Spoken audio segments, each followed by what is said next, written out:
Yo tout le monde, aujourd'hui je vous retrouve pour le bilan culturel des mois de mai et juin 2023. On fête officiellement les 2 ans de bilan culturel, c'est ouf. J'avais commencé en mai-juin 2021. Je venais tout juste de terminer ma cube et franchement, trop d'émotions. Alors ce bilan culturel il va être un peu spécifique aussi parce que je ne vais pas parler de lecture. Pour la simple et bonne raison que ces 2 derniers mois, je me suis consacrée à la lecture du programme de l'agrégation. Donc j'ai fait assez peu, voire même pas du tout de lecture personnelle. Je ferai une vidéo dédiée vraiment à ma réaction, mon avis sur le programme de l'agrégation 2024. Je voulais quand même vous faire un bilan culturel de ces 2 mois, mai-juin, et outre la lecture que j'ai fait en batterie, j'ai pas mal de domaines que j'ai été explorer, des domaines qui changent un petit peu d'habitude. Alors on va commencer sans plus tarder avec la catégorie traditionnelle du cinéma. Alors je ne suis pas retournée dans les salles, j'ai beaucoup de mal à le faire, je sais pas pourquoi. Enfin si, je sais pourquoi, c'est que les horaires me conviennent pas ou juste j'ai pas envie de mettre l'argent dedans. J'ai quand même regardé 2-3 films. J'ai regardé en premier Elvis, donc le biopic qui avait été réalisé par Baz Luhrmann et qui est sorti l'année dernière. Un excellent biopic selon moi,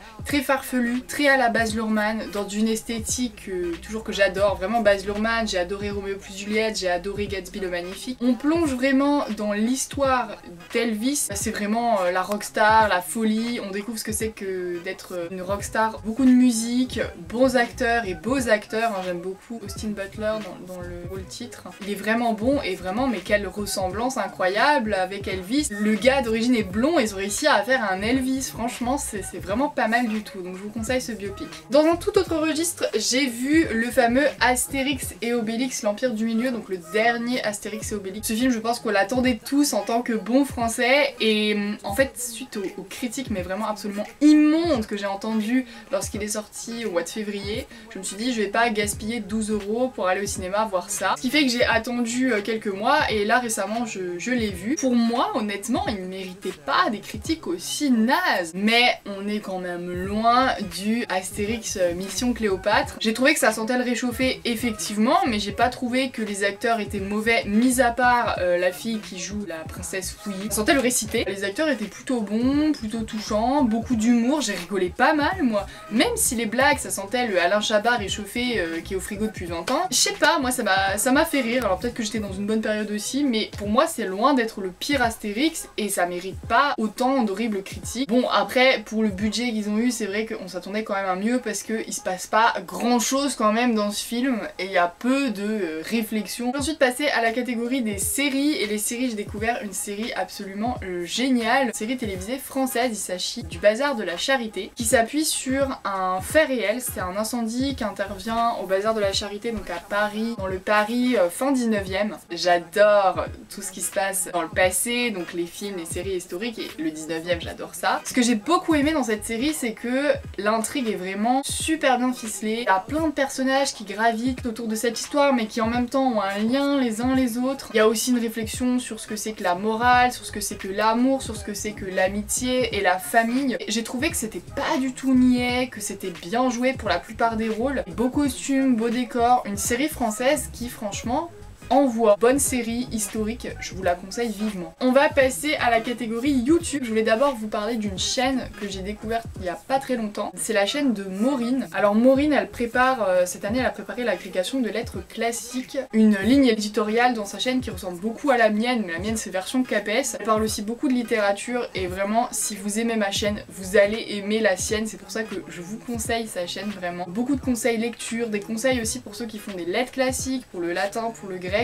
Et pour préparer l'agrégation, elle fait des vlogs agrégation aussi, donc ça me rappelle trop les vlogs CAPES que j'ai fait cette année. Et sinon sur YouTube, je voulais non pas vous parler d'une chaîne, mais plutôt d'un format ou d'une web série. Il s'agit de Sheer Astrologie. J'ai déjà parlé de Shira Keriensky dans la vidéo sur mes favoris YouTube, mes chaînes YouTube favorites, ça remonte déjà. Mes piqûres de rappel, j'aime beaucoup Shira. Moi j'aime beaucoup déjà l'astrologie. En fait je trouve qu'elle en parle mais divinement bien. Elle fait des vidéos sur le thème de l'astrologie avec plein de thèmes différents. Là dernièrement elle a ouvert aussi une nouvelle catégorie, le thème astral de personnalités célèbres dont Gad Elmaleh ou personnalités du web. Ces concepts avec l'astrologie sont toujours hyper cool et même si on n'accorde pas un grand crédit à l'astrologie, au moins c'est divertissant. Et elle en parle extrêmement bien, hein. Les connaissances paresseuse. Ensuite je vais passer à la catégorie spectacle et j'ai eu la chance de voir mon premier One Woman Show à Strasbourg. Une bonne heure avec moi de Manuela Gross. Alors elle était connue quand elle faisait des cafés-théâtres à Paris avec un autre personnage. C'est elle-même qui vient sur scène et qui pendant une heure nous parle de sa vie et franchement j'étais voir ça avec ma mère et c'était trop drôle, j'étais super contente de voir un One Woman Show. Je suis pas très concert pour le coup, mais alors les petits spectacles comme ça intimistes où on rigole, où on se pète des barres, mais moi j'adore. Si vous êtes sur Strasbourg, n'hésitez pas à aller la soutenir, je sais pas si elle fait encore son spectacle en ce moment. Le titre de ce spectacle lui sied vraiment beaucoup. On va terminer cette vidéo avec la catégorie nourriture, alimentation qui revient, qui fait son grand retour. C'est vrai, je l'avais un peu délaissé cette catégorie là, mais pour la simple et bonne raison que j'avais pas forcément quelque chose d'hyper intéressant à vous communiquer. L'édition limitée Méditerranée de chez Picard, je l'avais déjà testé l'année dernière et comme c'est des éditions limitées, ben malheureusement on peut pas toute l'année en avoir, comme l'édition spéciale Amérique, c'est revenu cette année. Donc j'étais trop contente et en plus cette année ils ont fait de nouveaux produits. Je vous conseille vraiment cette gamme, l'année prochaine ne la loupez pas, c'est généralement vers le tournant du mois de mai-juin. Trop bon, c'est que des spécialités soit libanaises, soit grecques. C'est très frais, il y a de tout, il y a du salé, il y a du sucré. Et enfin, dernier point pour cette catégorie alimentation, c'est une grande découverte du point de vue des boissons. Je vais faire ma youtubeuse 2.0 cliché à n'en plus pouvoir, c'est le matcha latte. Pas encore goûté le matcha chaud parce qu'en ce moment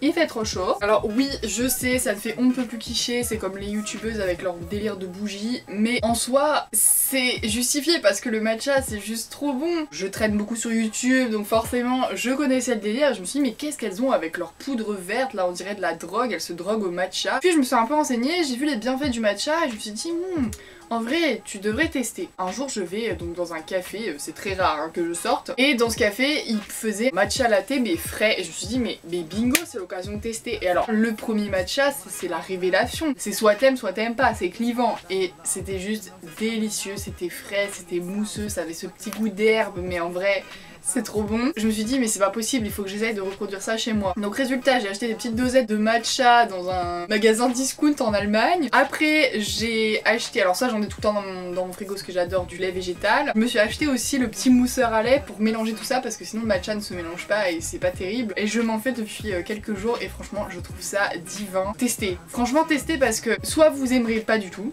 soit vous adorerez. Voilà, c'est tout pour cette vidéo. Alors c'est un bilan culturel qui est un peu plus court que d'habitude. N'hésitez pas à me donner vos découvertes de ces 2 derniers mois en commentaire. Quant à moi, je vous dis à très vite pour une prochaine vidéo.